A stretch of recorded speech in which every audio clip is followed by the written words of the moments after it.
మనం అధికారంలో ఉన్నప్పుడు మన జగనన్న లడ్డూ నెయ్యి కల్తీ చేసేసి కోట్లు దొబ్బేశాడంట్రా. ఫేక్ న్యూస్లు ఇవన్నీ. ఫేక్ న్యూస్లు మోయకండి, మీరు కూడా నమ్మకండి ఇలాంటివి. ఫేక్ అంటేనే ఫేక్ న్యూసా? Fake fake fake. జగనన్న గ్రేట్ గ్రేట్ గ్రేట్. ఫేక్ న్యూసే.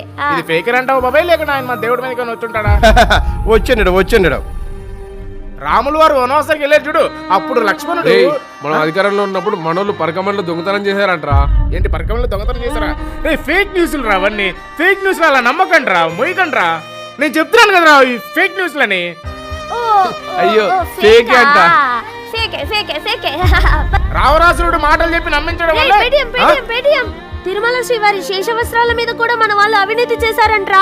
90 కోట్లు కొట్టేశారంట. శ్రీవారి శేష వస్త్రాల మీద కూడా పట్టారా? ఇప్పుడు ఏం చెప్పాలి? ఫేక్ న్యూస్లు రా అవన్నీ. ఫేక్ న్యూస్లు ఎందుకు స్ప్రెడ్ చేస్తారు మీరు? నేను ఇంకా నిజం అనుకున్నా. ఫేక్ న్యూస్లు రాది, నమ్మకూడదురా ఫేక్ న్యూస్ ని. ఫేక్ చేయకండి రా, ఫేకే రాది మొహలాగా. నమ్మకద్దురా, నమ్మద్దు. పడ్డాను ఫేక్ అంటలేదా? వెళ్ళపదా ఎంత లేటా? మనం అధికారంలో ఉన్నప్పుడు ఆ గోవిందరాజస్వామి ఆలయంలో 50 కేజీల బంగారం దొబ్బేశామంట్రా. 100 కోట్లు అంటారా దాని విలువ? ఇది కూడా ఫేక్ అని చెప్పమంటారా? Fake fake fake.